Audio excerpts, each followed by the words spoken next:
কোনো একদিন কলেজে ম্যাথ ক্লাস চলছে, এমন সময় হঠাৎ করেই আমার বড় মামা ফোন করলো। আমি ধরলাম না।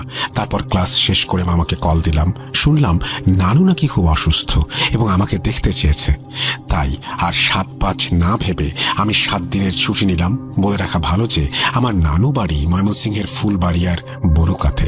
ওই দিন সন্ধ্যার দিকে মাগরিবের সালাত আদায় করে বেরিয়ে পড়লাম। অনেকদিন পর নানার বাড়ি যাচ্ছি।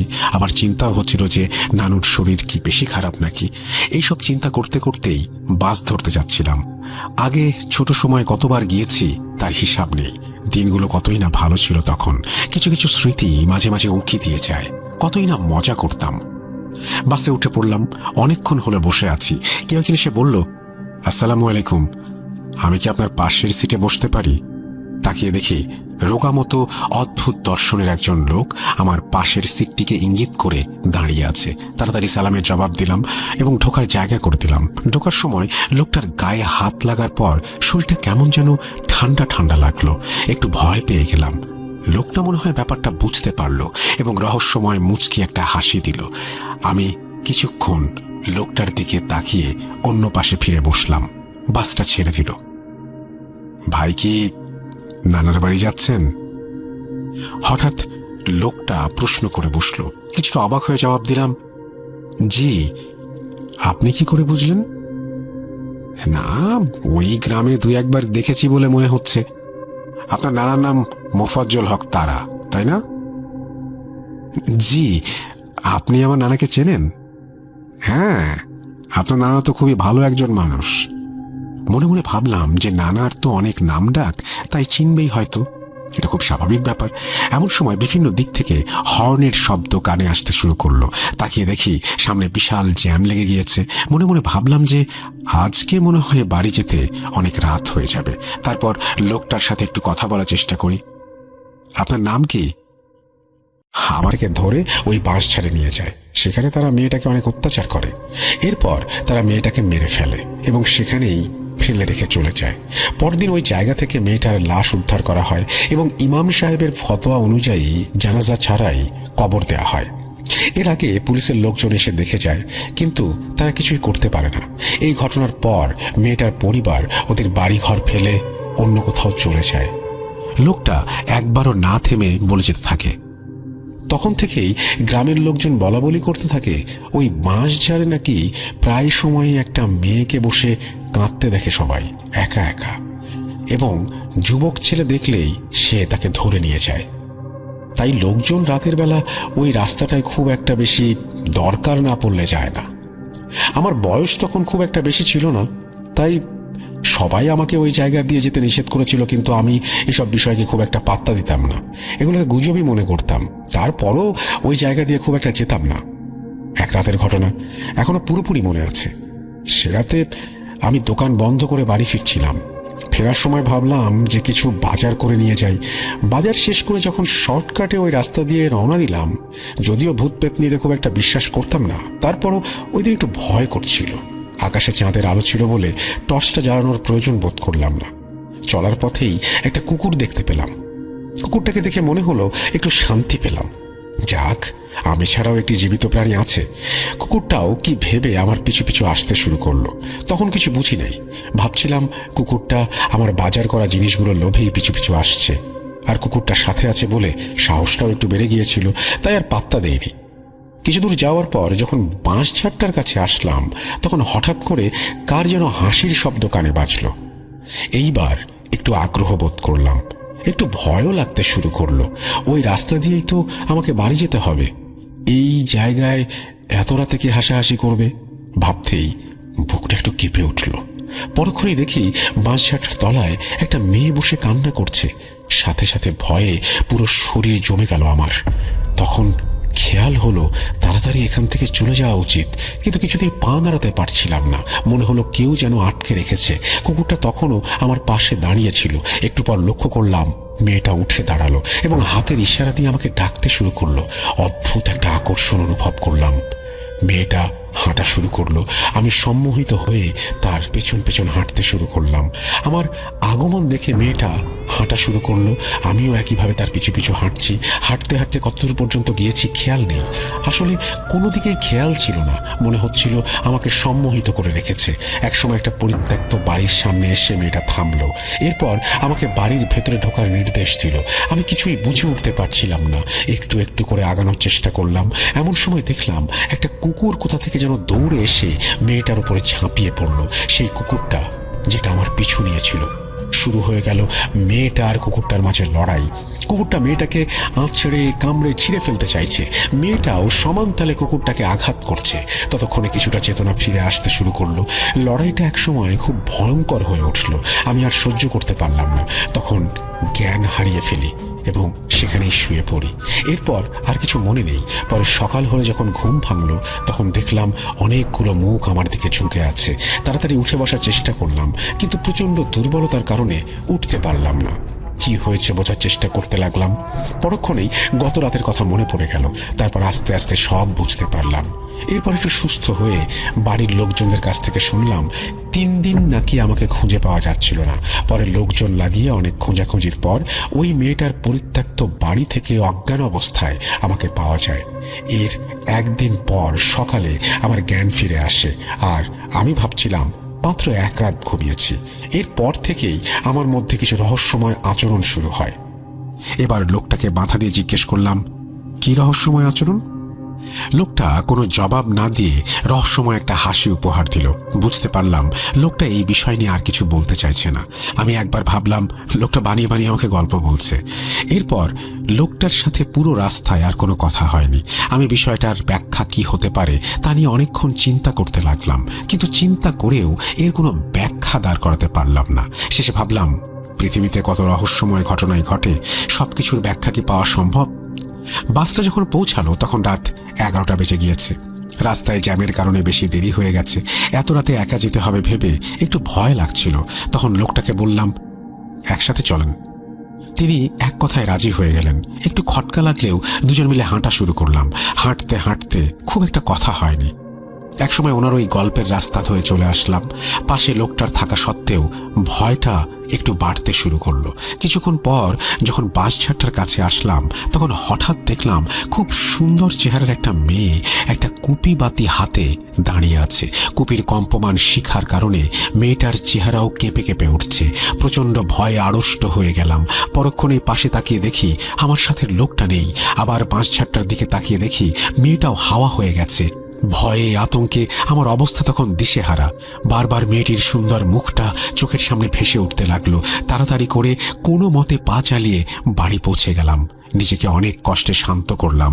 তারপর ফ্রেশ হয়ে নানুর সাথে দেখা করলাম। দেখে ভালো লাগলো যে নানু এখন সুস্থ আছে। তারপর একে একে বাড়ির সবার সাথে হাসি মুখে দেখা সাক্ষাৎ করলাম, কিন্তু আমার মনে কি চলছে তা শুধু আমিই জানি। তারপরে নানাকে জিজ্ঞেস করার পর জানতে পারলাম রবিন নামের সেই লোকটিই নাকি মেয়েটাকে হত্যা করেছিল। একদিন ওই পথে যাওয়ার সময় রবিন রহস্যজনকভাবে হারিয়ে গিয়েছিল। এরপর থেকে তাকে আর কোথাও খুঁজে পাওয়া যায়নি, এবং রবিন যে কাহিনী শোনালো তার অধিকাংশই নাকি মিথ্যা ছিল। এই কথা শোনার পর বড়সড় একটা ঢোক গিললাম। রাতে আমার ঘুম আসছিল না, কেমন যেন মাথা ব্যথা করছিল। মনে হচ্ছিল আমার জ্বর, খুব অস্থির লাগছিল। তখন দেখলাম খাটের নিচ থেকে একটা শব্দ আসছে। ভালোভাবে শুনে যা বুঝলাম এটা কারো কান্নার শব্দ। আমার আবার সেই পুরনো কথাগুলো মনে পড়ে গেল। আমার হাত পা কাঁপছিল। তখন সাহস করে নিচের দিকে তাকালাম, কিন্তু কিছুই দেখলাম না। যেই আমি উঠতে যাব তখনই আবার সেই মেয়েটাকে দেখলাম। আমি এত কিছু নিতে পারছিলাম না, সেন্সলেস হয়ে গেলাম। তার পরের দিন সকালে ঘুম ভাঙার পর দেখি আমার চারপাশে সবাই দাঁড়িয়ে আছে। আমার নানাকে জিজ্ঞেস করলাম, তোমরা সবাই এখানে কেন? নানা আমাকে বলছে, মাঝরাতে হঠাৎ করেই তোর চিৎকার শুনে আমরা সবাই দৌড়ে গিয়ে দেখি তুই অচেতন অবস্থায় বিছানায় পড়ে আছিস। তারপর অনেক ডাকাডাকি করলাম, তাও তুই উঠছিলি না। কি হয়েছিল একটু বলতো? আমি তাদের সবকিছু খুলে বললাম। তখন আমার নানারা আর রিস্ক নিতে চাইলেন না। বড় মা মসজিদের ইমাম সাহেবকে বাসায় নিয়ে আসলেন। ইমাম সাহেব আমাকে পানি পড়া দিলেন এবং 3টি তাবিজ দিলেন। 40 দিন পর্যন্ত তাবিজটি পড়ে থাকতে হবে। 11/2012 সালের মাঝামাঝি চাকরির সুবাদে আমার ফুফাতো ভাই এবং তার ছোট ভাই ইউসুফ আর ফুপা ফুপি সহ থাকতেন রাজশাহী ক্যান্টনমেন্টে। তারা যেই বাংলোতে থাকতেন সেটা ছিল 3 তলা বিশিষ্ট, বেশ পুরনো। বাইরের দেয়ালে শ্যাওলার আস্তরণ। বাড়িটির চারপাশের পরিবেশ ছিল খুবই চুপচাপ এবং মনোমুগ্ধকর। আশেপাশে তেমন কোনো বাড়ি ছিল না বললেই চলে। বাড়ির সামনে বেশ পুরনো 3টি আম গাছ, খানিকটা দূরে একটা সবুজ মাঠ, সাজানো গোছানো একটা পরিবেশ। ক্যান্টনমেন্টের পরিবেশ যেমন হয় এক কথায়। তারা ছাড়াও বাড়িটিতে আরো 3টি পরিবার থাকতো, কিন্তু নিচ তলায় কেউ থাকতো না। কেন থাকতো না এই ব্যাপারে আমি কোনো তথ্য পাইনি। যাই হোক, একদিন আমার ফুপি দুপুরবেলা হঠাৎ বাড়ির গেট খুলতেই দোতলায় শাড়ির সামনে কালো রঙের একটা সাপ দেখতে পান। বাড়িতে সাপ আসাটা সাধারণ বিষয়, কিন্তু দোতলায় সাপ আসাটা একটু অদ্ভুত লাগলো ফুপির কাছে। ফুপি সাথে সাথে ফুপাতো ভাই শরণকে ডাক দেয়। আমার ফুপাতো ভাই এই অবস্থায় কি করবে সে জানে না, কারণ সে সাপ খুবই ভয় পায়। বাসায় সে ছাড়া আর কোনো পুরুষ মানুষ নেই যার কাছে সাহায্য চাইবে। এইসব চিন্তা করতে করতে সে রান্নাঘরে যায় লাঠি জাতীয় কিছু একটা খুঁজে নিয়ে আসার জন্য। হঠাৎ চুলার দিকে তাকিয়ে দেখল ফুপি কাপড় ধোয়ার জন্য গ্যাসে চুলায় পানি গরম করতে দিয়েছেন। পানি গরম হয়ে রীতিমতো টকবক করছে। তৎক্ষণাৎ গরম পানির পাত্রটা ভালো মতো ধরে নিয়ে গেল সাপটির কাছে। সে দেখল সাপটি চুপচাপ লেজ গুটিয়ে শুয়ে আছে, নড়াচড়া নেই। কোনো কিছু চিন্তা না করে গরম পানিটা নিয়ে সরাসরি ঢেলে দিল সাপটির গায়ে। সাপটি ছটফট করতে করতে কিছুক্ষণের মধ্যেই মারা গেল। সেদিন রাতে আমার ফুপাতো ভাইয়ের প্রচুর পরিমাণে জ্বর আসে। রাত আনুমানিক 2:30টার দিকে আমার ফুপা রাজশাহীতে একটা হসপিটালে তাকে ভর্তি করে। বেশ কিছুদিন হাসপাতালে থাকার পর সুস্থ হলে সে বাসায় আসে। এরপর থেকে শুরু হয় আসল ঘটনা। আমার ফুপি লক্ষ্য করেন তার ছেলের আচরণ কিছুটা পরিবর্তিত হয়েছে। সবসময় কেমন গম্ভীর হয়ে থাকছে, কারোর সাথে কথাবার্তা নেই, হঠাৎ হঠাৎ বাড়ি থেকে বেরিয়ে যাচ্ছে। ফুপি চিন্তা করলেন হয়তো অসুস্থতা কেটেছে, মাত্রই সুস্থ হয়েছে, তাই মানসিকভাবে হয়তো এখনো একটু দুর্বল। তাই এইসব নিয়ে তেমন একটা মাথা ঘামালেন না। কিন্তু আসল চিন্তার কারণ শুরু হলো কিছুদিন পর থেকে। আমার ফুপি লক্ষ্য করেন সে অনেক রাতে 12টা-1টার দিকে বাড়ি থেকে বের হচ্ছে। ফিরে এসে কোথায় গিয়েছিল জিজ্ঞেস করলে বলে, সিয়ামের সাথে দেখা করতে গিয়েছিলাম। আর কিছু জিজ্ঞাসা করলে কোনো উত্তর দেয় না। প্রায়শই সে এইভাবে বাইরে যেতে থাকে এবং কোথায় গিয়েছিলে জিজ্ঞেস করলে কোনো এক বন্ধুর নাম বলে। এক একদিন এক এক বন্ধুর নাম বলে। আমার ফুপি তার সব বন্ধুদের চিনতেন, কেননা তারা দীর্ঘদিন থেকে এই ক্যান্টনমেন্টে আছেন। আমার ফুপাতো ভাইও ক্যান্টনমেন্টেই একটা শিক্ষা প্রতিষ্ঠানে পড়াশোনা করতেন এবং তার বন্ধুরাও মাঝে মাঝে বাসায় আসতো। তো এত রাতে ছেলের অস্বাভাবিকভাবে এভাবে বাইরে যাওয়া আসাটা কোনোভাবেই আমার ফুপি ভালো মতো নিতে পারে না। ফুপাও অনেক বকাঝকা করে এসব নিয়ে, কিন্তু সে রীতিমতো কাউকে কোনো পাত্তা দেয় না। বলে রাখা ভালো যে ওই সময় আমার ফুপাতো ভাই সবেমাত্র কলেজে ভর্তি হয়েছে। রাত 9টা-10টায় হলেও মানা যায়, কিন্তু 12টার পর তার কোনো বন্ধু এভাবে তাকে ডাকতে আসে? কোনো উল্টাপাল্টা ছেলের পাল্লায় পড়ে মাদকের দিকে যাচ্ছে না তো? এই সব চিন্তা করছিল আমার ফুপি। আমার ফুপি তার সব বন্ধুদের একে একে জিজ্ঞাসা করে যে কেন তারা তাকে এত রাতে ডাকতে আসে। এ কথা শুনে সবাই অস্বীকার করে এবং তারা সবাই বলে এত রাতে তাদের বাইরে যাওয়ার কোনো সম্ভাবনাই নেই। আমার ফুপি সবকিছু ফুপাকে শেয়ার করেন এবং ঠিক করলেন রাতে তার কাছ থেকে ফোনটা নিয়ে নেবেন। যেই ভাবা সেই কাজ। ফুপা ফোন নিয়ে নেন তার কাছ থেকে। দিনে ব্যবহার করতে দিতেন, কিন্তু রাতে ফোনটা নিজের কাছে রাখতেন ফুপা। এই ভেবে যে ফোন নিয়ে রাখলে তার কোনো বন্ধু তাকে ডাকার সুযোগ পাবে না। কিন্তু তারপরেও সে এভাবে রাতে বাইরে যাওয়া বন্ধ করলো না। বাধ্য হয়ে ফুপি গেটে তালা লাগিয়ে রাখতেন, কিন্তু কোথাও না কোথাও থেকে চাবি খুঁজে বের করে সে বের হতোই। একদিন ফুপা ফুপি দুজনই চিন্তা করলেন সে আসলে কোথায় যায় এটা বের করতে হবে। তাই ফুপা ফুপি ঠিক করলেন তাকে ফলো করবেন বাসা থেকে বের হওয়ার পর। যেই ভাবা সেই কাজ। যথারীতি এভাবে একদিন বের হওয়ার পর তার পেছনে পেছনে ফুপা ফুপি দুজনেই আসেন। দূর থেকে লক্ষ্য রাখলেন সব। তারা দেখলেন মাঠের পাশে একটা আম গাছের পাশে দাঁড়িয়ে অদৃশ্য কারো সাথে কথা বলছে সে, কিন্তু দেখে এমন মনে হচ্ছে যে সেখানে আসলেই কেউ এক্সিস্ট করে। কিন্তু ফুপা ফুপু কাউকে দেখতে পেলেন না সেখানে। এই দৃশ্য দেখে তারা দুজনেই বেশ ঘাবড়ে যান। কোনো কিছু না বলে তারা বাসায় চলে আসেন। কিছুক্ষণ পর ফুপাতো ভাইও বাসায় আসে। তাকেও আর কিছু বলেন না। পরের দিন ফুপি ঠিক করলেন আজকে তালা লাগিয়ে চাবি বালিশের কাভারের ভেতরে রেখে দেবেন এবং বালিশের কাভারটা সেলাই করে দেবেন তিনি, এবং তাই করলেন। আশ্চর্যজনকভাবে সেদিনও সে তালা খুলে বাইরে যায় এবং বালিশের কাভার চেক করলে ফুপি দেখেন কোনো চাবি নেই সেখানে, চাবি তালার সাথে ঝুলছে। এর পরের দিন ফুপা ফুপি দুজনেই এক হুজুরের কাছে যান। ফুপাতো ভাইকে যাওয়ার জন্য বলা হলেও সে কোনোভাবেই যেতে রাজি হলো না। হুজুরের কাছে গিয়ে হুজুরকে পুরো ঘটনা খুলে বললে হুজুর একটা তালা নিয়ে আসতে বলেন তাদেরকে। যথারীতি তারা একটি তালাও নিয়ে আসে এবং সেটা হুজুরকে দেন তারা, এবং হুজুর দোয়া দুরুদ পড়ে সেই তালার মধ্যে কালো রঙের একটা সুতো বেঁধে দেন এবং ফুপিকে বলেন এই তালাটি যেন তিনি রাতের বেলা লাগিয়ে রাখেন। হুজুর তার ফোন নাম্বার তাদেরকে দেন এবং আশ্বস্ত করেন কোনো সমস্যা হলে তাকে জানাতে। তিনি ক্যান্টনমেন্ট জামে মসজিদে ইমামতি করতেন এবং তিনি ওই মসজিদেই রাতে থাকতেন। ফুপি এরপর থেকে এই তালা নিয়মিত লাগিয়ে রাখতেন। লক্ষ্য করলেন ছেলে আর বাইরে যাচ্ছে না, তবে মাঝে মধ্যে রুমের বারান্দায় গিয়ে কার সাথে যেন কথা বলে। তার সাথে তার ছোট ভাই ইউসুফও থাকতো একই রুমে। রাতে এভাবে কথা বলার শব্দ শুনে ছোট ভাই ইউসুফের ঘুম ভেঙে যেত এবং সে ফুপাফুপিকে নালিশ দিত। এসব নিয়ে ফুপাফুপি আবারও দুশ্চিন্তায় পড়ে যান। এবার ঠিক করেন তারা সবাই অর্থাৎ চারজনই এক রুমে শোবেন। যেই ভাবা সেই কাজ। একদিন রাতের ঘটনা, ফুপাফুপি তাদের রুমের মেঝেতে তোষক বিছিয়ে শুয়ে আছেন এবং অপেক্ষা করতে থাকলেন যে যা আজকে ঘটবে তা স্বচক্ষে দেখবেন। তারা লক্ষ্য করলেন আনুমানিক রাত 1টার দিকে সে বারান্দার দরজা খুলে বারান্দায় যাচ্ছে। বারান্দায় গিয়ে ঠিক তাই করছে যা ফুপাফুপি গতবার তাকে করতে দেখেছে। রুমের জানালা দিয়ে তারা দেখল অদৃশ্য কারো সাথে সে কথা বলছে, তবে চেপে ধরলে সে এক মেয়ের গর্জন শুনতে পায়। আওয়াজটা কিছুটা এমন যে একটা মেয়ে প্রচন্ড রাগান্বিত অবস্থায় কিছু বলতে চাচ্ছে। হুজুর বলেন কি নাম তোর, কি চাস তুই? আবিয়া, আমি ওকে নিয়ে যেতে চাই।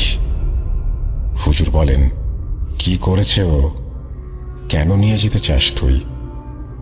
ওর বাঁশির আওয়াজ আমার বোনের খুব পছন্দ ছিল, সে তো আর নেই। আমি তাকে নিয়ে যাব। ওই আমার বোনকে মেরে ফেলেছে। হুজুর বলেন তুই ওকে কই নিয়ে যাবি, আর তোর বোনকেও কিভাবে মারলো? গরম পানি। গরম পানি? গরম পানি মানে? গরম পানি ঢেলে দিয়েছিল আমার বোনের গায়ে। আচ্ছা, এখন বল কি হলে তুই ওকে ছাড়বি? ছাড়তে তোকে হবেই। জান বলি চাই, আমার জান, তাজা রক্ত। ঠিক আছে, কাশি হলে চলবে তো? চলবে, কিন্তু ও যেন রাতে বাঁশি না বাজায়, মনে রাখিস। সাপটাকে যেখানে পুঁতে দিয়েছিলি ওখানে খাসির রক্ত দিবি। এরপর সেই ঘটনা শেষ করে সেদিন সাপটিকে যিনি নিয়ে গিয়েছিল তাকে খুঁজে বের করা হয়। সাপটাকে সে কোথায় পুঁতে ফেলেছে জানতে চাওয়া হয় এবং খাসি জবাই করে সেটি রক্ত সেখানে দেয়া হয়। এরপর ফুফাতো ভাই শরণ 17 দিন জন্ডিসে আক্রান্ত হয়ে রংপুর মেডিকেল কলেজ হাসপাতালে ভর্তি থাকে। এরপর তার সাথে আর কোনো ঘটনা ঘটেনি। তার রাতে প্রায়ই হারমোনিকা বাজানোর স্বভাব ছিল, যেটাকে মেয়ে জিনটি বাঁশি বলে সম্বোধন করেছে। পরে আর কখনোই হারমোনিকা বাজানো হয় নাই।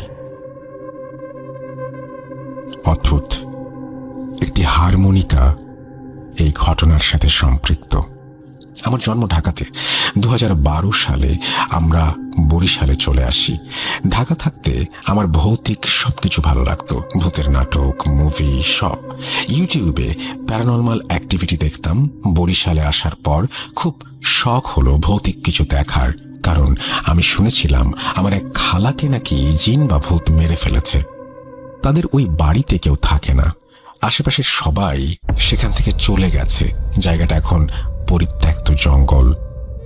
জায়গাটা হলো রাংতা আলীর বাগান নামে পরিচিত। সাল 2015। রাংতা আমার এক মামার বাড়ি আছে, আমরা সেখানে বেড়াতে যাই। সকালে মামাতো বোনকে নিয়ে বের হই। প্রথমে যাই খালার স্বামীর বাড়ি। আমি আমার মামাকে বললাম আমরা এই পুরনো বাড়িতে যাব। আঙ্কেল বলল যেও না, আমরা কি শুধু শুধু সব ছেড়ে এসেছি? কিন্তু আমি গেলাম। যাওয়ার সময় পুরো গ্রামে গরম ছিল, এত গরম যে গাছের একটা পাতাও নড়ছিল না। হাঁটতে হাঁটতে পৌঁছে গেলাম আমাদের কাঙ্ক্ষিত জায়গায়। আমি প্রথম পা রেখেই বুঝতে পারলাম এখানে কিছু আছে, কারণ আমার এক পা গরম আর এক পা ঠান্ডা। খুব উপভোগ করলাম, কারণ ভৌতিক জায়গায় এসে যদি ভৌতিক অনুভব না করি তাহলে কি হয়। আমি খুব সাহসী ছিলাম, ভেতরে ঢুকলাম। অনেক ঠান্ডা, ভালো লাগছিল। মামাতো বোনকে ডাকলাম, সে আসলো না।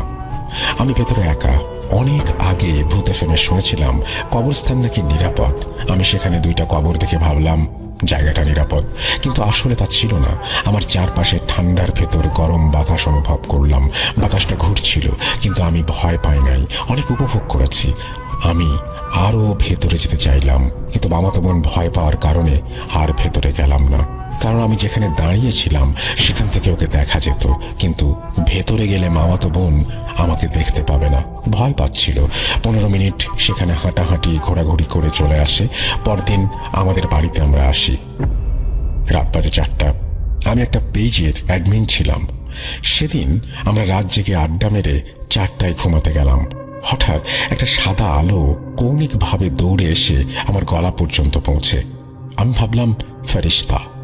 খুব খুশি হলাম, একটু ভয় পেলাম না। খুশি মনে ঘুমিয়ে পড়লাম। পরের দিন বিকেলে আমার ঢাকার এক আন্টিকে ফোন দিয়ে বললাম আমি ফেরেশতা দেখেছি। আন্টি বলল, তোর মতো শয়তানের কাছে আসবে ফেরেশতা? তোর গায়ে কি কোনো বাতাস লেগেছে? আমি বললাম, লেগেছে, কিন্তু আপনি জানেন কিভাবে? উনি বলল, হায় রে, তুই কোথায় গিয়েছিলি আমাকে না বলে? ওটা ফেরেশতা না, ওটা জিন। আমি তাকে সব খুলে বললাম। উনি বললেন, জলদি কোনো হুজুরের কাছে যা, আর আয়াতুল কুরসি পারিস? না পারলে জলদি মুখস্থ কর। এরপর 15 দিন আমি যা দেখলাম তা দেখার জন্য আমি মোটেও প্রস্তুত ছিলাম না। এখন হুজুরের কাছে যাব কিভাবে? আমার কেন যেন হুজুরের কাছে যেতে, তাবিজ পড়তে ইচ্ছে করে না। আমি আয়াতুল কুরসি নামালাম, কেন যেন মুখস্থ হচ্ছে না। গ্রামে মানুষ তাড়াতাড়ি ঘুমিয়ে পড়ে, আমিও ঘুমানোর প্রস্তুতি নিলাম। রাত 9টা, লাইট অফ। আমি আমার রুমে একা, চোখ বন্ধ করলাম। হাতে তুড়ি মারলে যেমন শব্দ হয় ঠিক তেমন শব্দ আমার চোখের সামনে হলো। সাথে সাথে আমার চোখে কেউ যেন আলো মারলো। আমার চোখে আলো মারলে ঘুম হয় না, ঘুম ভেঙে যায়। আমি বারবার নিজেকে বোঝালাম যে এটা আমার মনের ভুল ধারণা। চোখ বন্ধ করলে আলো মারে, খুললে কিছু না। আমি ঘুমাতে পারছি না। আমি এক চোখ বন্ধ করে আর এক চোখ খুলে দেখলাম ঘরের ভেতরে একটা আলো দৌড়াচ্ছে। আমি লাফিয়ে উঠে লাইট জ্বালালাম, কিন্তু লাইট জ্বালালে সেই আলো আর আসে না বা দেখা যায় না। আমি সারা রাত লাইট জ্বালিয়ে জেগে বসে থাকতাম আর দিনে পরে ঘুমাতাম। সন্ধ্যা হলেই ভয় লাগতে শুরু করতো যে আলো বন্ধ করা যাবে না।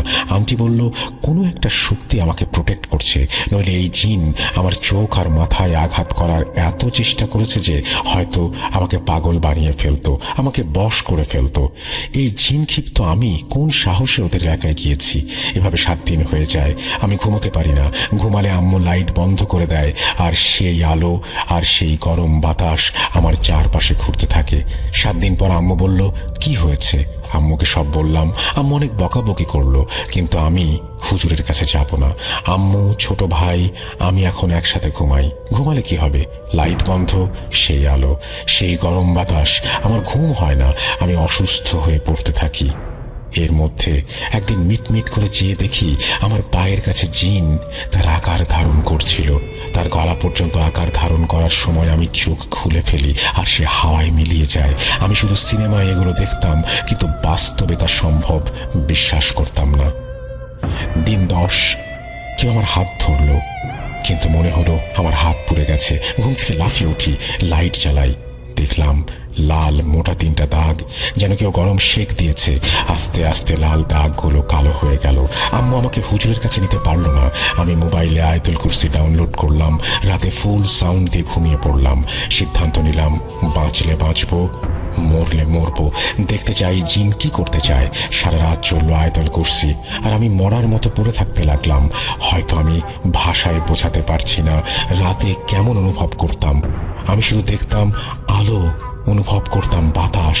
এভাবে 5 দিন পর আমি আর আলো দেখলাম না। গরম বাতাসও বন্ধ হয়ে গেল। 15 দিনের দিন রাতে আমি ঘুমাই নাই। আমি জানি 15 দিন না ঘুমানোর অনেক কষ্ট। আমার হাতের সেই লাল দাগ কালো হয়ে গিয়েছে। আমি সেই দাগ ওঠানোর চেষ্টা করি, কিন্তু ওঠে না।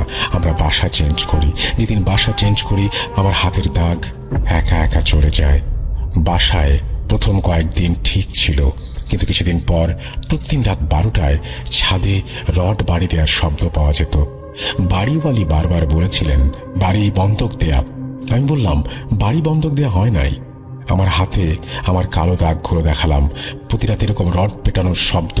আমি আর আমার ছোট ভাই আয়তাল কুরসি চালিয়ে ঘুমিয়ে পড়তাম, কিন্তু মাঝে মাঝে এত পরিমাণ বাঁশ পড়ার আওয়াজ হতো। আমার আব্বু ছাদে উঠে দেখত, কিন্তু ছাদে গিয়ে কিছুই পেত না।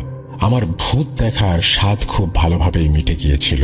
মাঝে মাঝে আমার সাথে এমন হতো, আমি সবাইকে দেখতে পাই, শুনতে পাই, কিন্তু হাত পা নাড়তে পারি না, কথা বলতে পারি না। অনেক কষ্টে দোয়া পড়তে পারলে তখন স্বাভাবিক হই।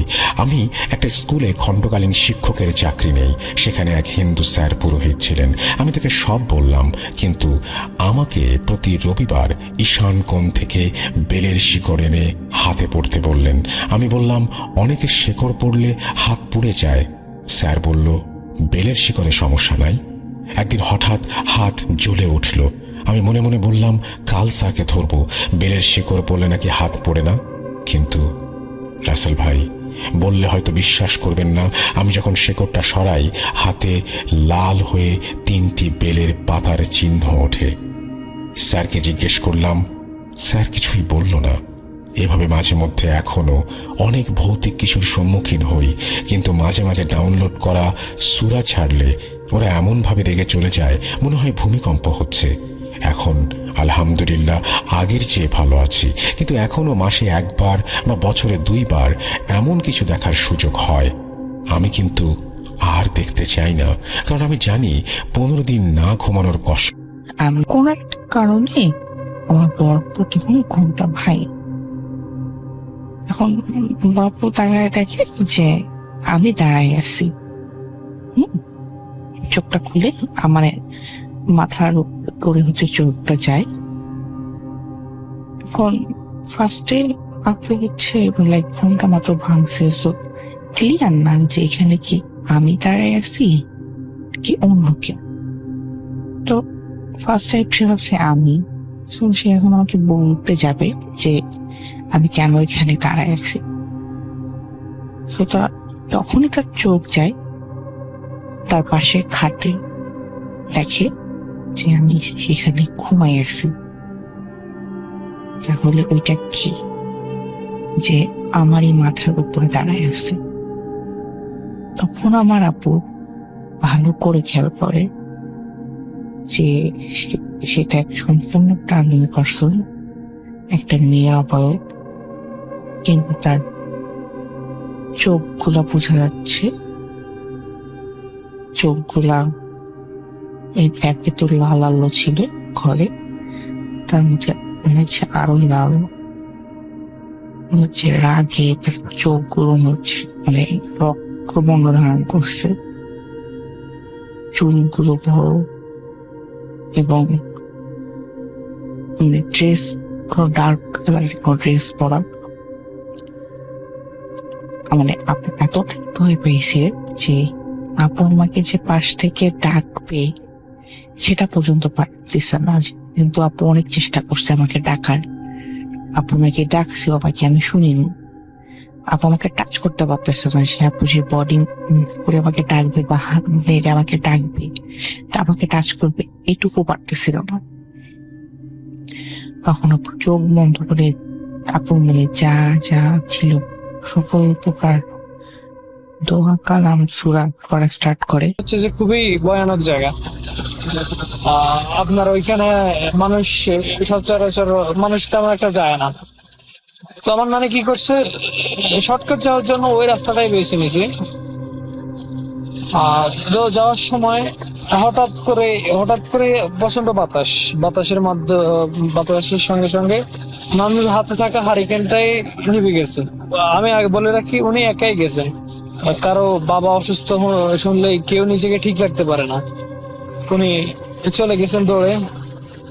পরে আপনার ওই একটা প্লেস আছে বাড়ি থেকে প্রায় 5 মিনিট বা পরে একটা খারাপ জায়গা আছে, উনি শর্টকাট রাস্তা থেকে বেছে নিয়েছে, খারাপ জায়গা আছে ওখানে, ওখানে দেখে ওই জায়গাটার মধ্যে গেছে, হঠাৎ করে তার হাতের হারিকেনটা নিভে গেছে। পরে উনি দেখতেছে ওইখানে আবার বড় বড় তাল গাছ ছিল। ওই তাল গাছগুলো ভাই একেবারেই সত্যি ঘটনা, কে বিশ্বাস করে বা না করে এটা একান্ত তার বিষয়, ব্যক্তিগত বিষয়। একেবারে সত্যি ঘটনা, ওই তাল গাছগুলো একদম মাটির সাথে নেমে গেছে। পাশে ছিল বাঁশ, বাঁশমুড়া, প্রচুর বাঁশ গাছ ছিল, ওইগুলো পুরা মাটির সাথে মিশে গেছে। উনি কি করছে, এই রাস্তার মধ্যে সব তাল গাছ, সুপারি গাছ ছিল, তারপরে আপনার বাঁশ গাছ, বাঁশমুড়া ছিল, সব মাটির মধ্যে, সব রাস্তার মধ্যে চলে আসছে। উনি অনেক কষ্ট করেই আপনার রাস্তাটা পাড়ি দিছে, অনেক কষ্ট, আর প্রচন্ড বাতাস, অনেক কষ্ট হয়েছে। প্রায় 5 মিনিটের রাস্তা, প্রায় উনি 2 ঘন্টা লাগছে ওই রাস্তাটা পার হইতে।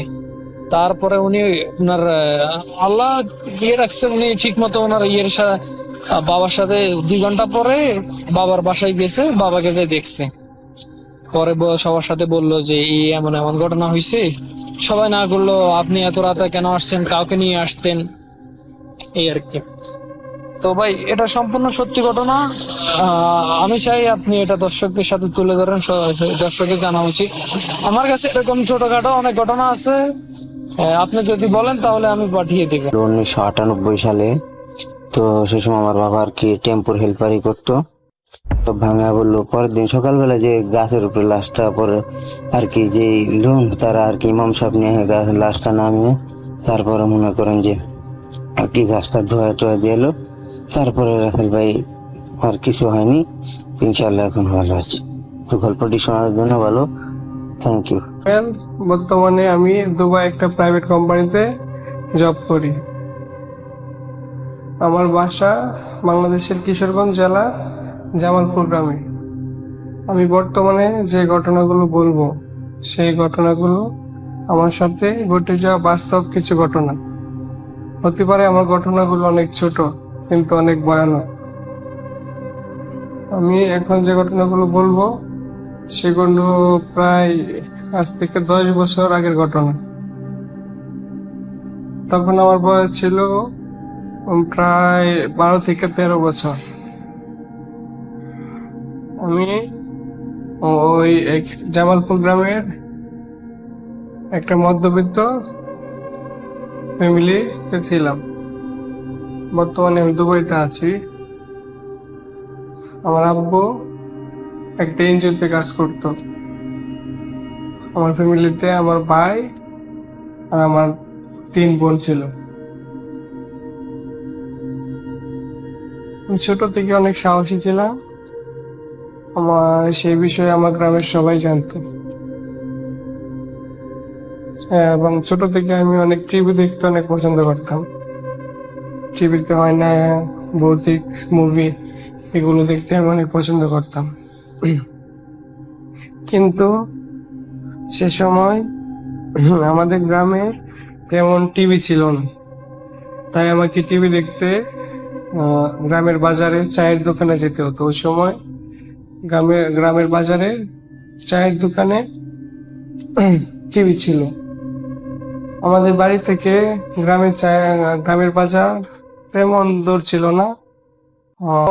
রাত প্রায় 9টা বাজে। তখন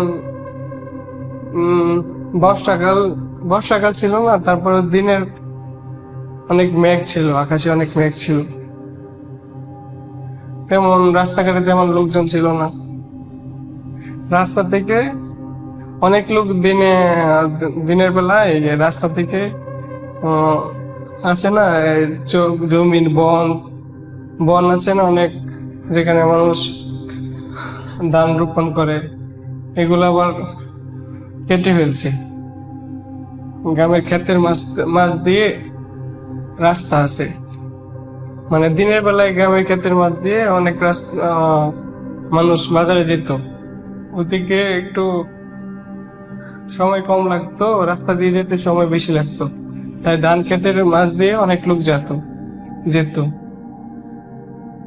তারপর আমি আর আমার বন্ধু ওই রাতের বেলায় আমার ও সাহসী ছিল, আমি ছিলাম একটু তাড়াতাড়ি বাজারে যাওয়ার জন্য। ও গ্রামের ধান ক্ষেতের মাছ দিয়ে যেতে থাকলাম। এখানে একটা কথা বলা হয়নি, ওই যেখান দিয়ে আমি আমার বন্ধু যেতে থাকলাম, ওখানে যাওয়ার পথে ধান ক্ষেতের মাঝে একটা কলা বাগান ছিল, ছোট একটা কলা বাগান ছিল। কলা বাগান পার হয়ে একটা বড় একটা বাঁশ ঝাড়ের মতো ছিল। ওইখানে আবার অনেক বছর আগে একটা বাড়ি ছিল। বাড়ির একজন মহিলা রাত্রে মানে ওদের টয়লেট ছিল ওই জঙ্গলের কাছাকাছি, বাড়িও ছিল জঙ্গলের কাছাকাছি, বাজারের কাছাকাছি। উনি আবার একদিন ও টয়লেটে যাচ্ছিল, তারপর ওনাকে নাকি জেনে বল করছিল, জেনে আবার ওনাকে মেরে ফেলছিল।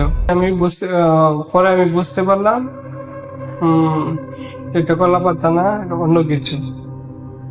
তারপর ওই সময় আমি রাস্তা দিয়ে একটা ট্রাক যাচ্ছিল, ট্রাকের লাইট আবার আমাদের দিকে আসছিল, সামনের ফোকাস লাইট। ট্রাক যখন গ্রামের রাস্তার মোড় ঘোরাচ্ছিল তখন লাইট আবার আমাদের দিকে আসছিল। লাইট আসার কারণে লাইট সিধা আমার দিকে আসলো। তখন আর ওখানে কিছু ছিল না। তখন আমি আমার বন্ধু অনেক ভয় পেয়ে তাড়াতাড়ি আসতে শুরু করলাম, পিছনে আসতে শুরু করলাম। পিছনে আসার পর হঠাৎ করে আমার শরীর একেবারে অবশ হয়ে গেছে, অনেক ক্লান্ত লাগতেছে, আমি উঠতে পারছিলাম না কিছুটা আসার পর। তখন আমার বন্ধু আমাকে এভাবে কাঁধে হাত রেখে বাড়িতে দিয়ে গেল। আমার আম্মুকে সবকিছু বললো। পরে অনেকদিন আবার বলছিল, অসুস্থ ছিলাম, অনেক জ্বর আসছিল। তারপর আমি অনেক ভয় পেতাম, রাস্তা দিয়ে গেলে অনেক ভয় লাগতো আমার সবসময়। এর মাঝে তারপর ওই দিন সকালে আমি আমার বন্ধু ওই কলা বাগানে গিয়েছিলাম যাচাই করার জন্য, ওখানে কোনো কিছু ছিল কিনা, কোনো কলা গাছ। তখন গিয়ে দেখলাম ওইখানে কিছুই ছিল না, কলা গাছ কিছুই ছিল না, অনেক বড় বড় কলা গাছ ছিল। তার মাঝে কলা পাতার মাঝে কোনো দাগ কিছু ছিল না। এর বেড়া একটা গেট আছে, গেটের সামনে আসছি। পরে আমাদের বাড়ির সামনে আবার বাস যাচ্ছিল, ঘন ঘন বাস যাচ্ছিল। বাসের সামনে দেখলাম হঠাৎ আগুন আছেন,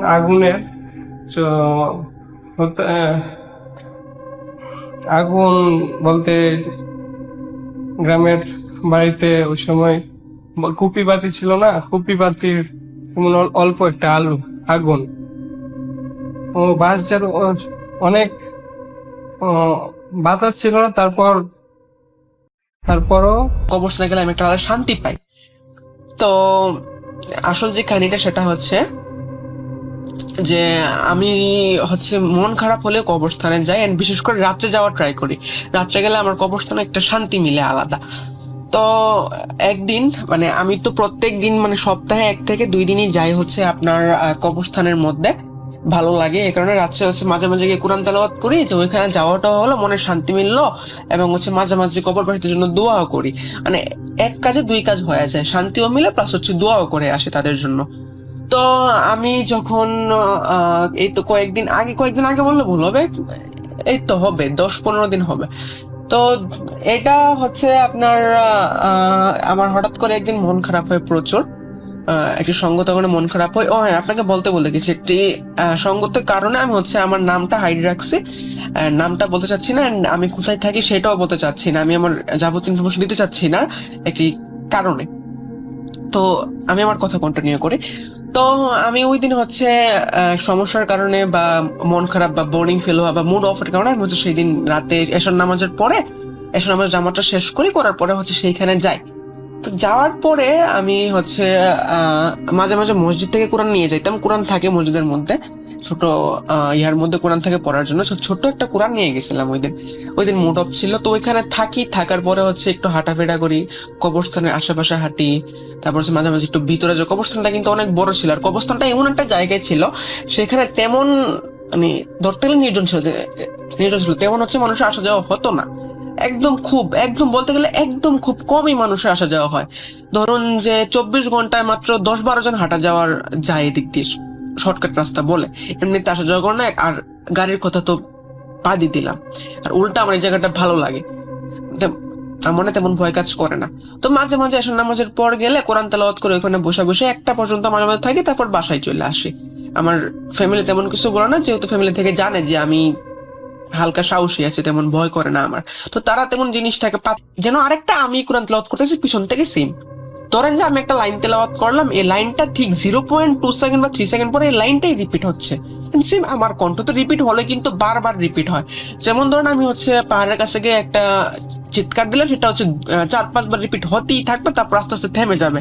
বাট এটা এরকম না, প্রতিধ্বনিটা এরকম যে আমি একটা লাইন তেলাওয়াত করার 0.2 সেকেন্ড বা 3 সেকেন্ড পরে সেটা রিপিট হয় জাস্ট একবারে বেশি শোনা যায় না, এরকম একটা রিপিট। তো করতে থাকি, পরে হঠাৎ করে আমি এটা যখন খেয়াল করি তখন আস্তে আস্তে আমার পরের সাউন্ডটা কমিয়ে দিই। তারপর দেখি যে ওই দিক দিকেও আমার পরের সাউন্ড আস্তে আস্তে কমে আসতেছে, বাট আমি যখন থেমে যাই ওটাও থেমে যায়, যখন তিলাওয়াত করি ওটাও তিলাওয়াত করে। তো আমি হচ্ছে আস্তে আস্তে কোরআন তেলাওয়াতের সাউন্ডটা কমে দিই, যাতে আমি খেয়াল করতে পারি যে আসলে সাউন্ডটা কোথা থেকে আসতেছে। তো আমি কোরআন তেলাওয়াত করতে থাকি আর হচ্ছে সামনে যেতে থাকি। এক পর্যায়ে যেই জায়গা থেকে সাউন্ডটা আসতেছিল, রিপিট হচ্ছিল, সেই জায়গা থেকে আমি দাঁড়ায় যাই, মানে আমার সাথে থেকে আওয়াজ আসতেছে বাট আমি কিছু দেখতেছি না যে আওয়াজটা কোত্থেকে আসতেছে। তখন আমি খোঁজার চেষ্টা করি, কোরআন তেলাওয়াত করতেই আছে, কোরআন তেলাওয়াত মুখ থেকে আমার চলতেছে, থামতেছে না। একবার এক লাইন দেখতেছি পড়তেছি এরকম ভাবে তিলাওয়াত করতেছে, আমি আওয়াজটা কোথা থেকে আসছে সেটা আমি বুঝতে পারতেছি না। তখন আমি কি করব, আমি হচ্ছে মানে খোঁজার চেষ্টা করতে হচ্ছে এক বৃদ্ধ চাচার লোকের কাছে যাই, মানে বৃদ্ধ চাচার যে একটা কবর আছে ওই কবরের কাছে যাই আমি। মানে ওই চাচার কবরটা হচ্ছে মানে আমার এখানে একটা কথা বলি, আমি হচ্ছে কয়েকদিন ধরে একজনকে স্বপ্নে দেখতাম, একটা চাচা আমাকে এসে আদর করতো, বাট ওই চাচাকে আমি কখনো বাস্তবে দেখি নাই। তো হঠাৎ করে একদিন দেখি যে একজন মারা গেছেন, জানাজা দিতে হবে।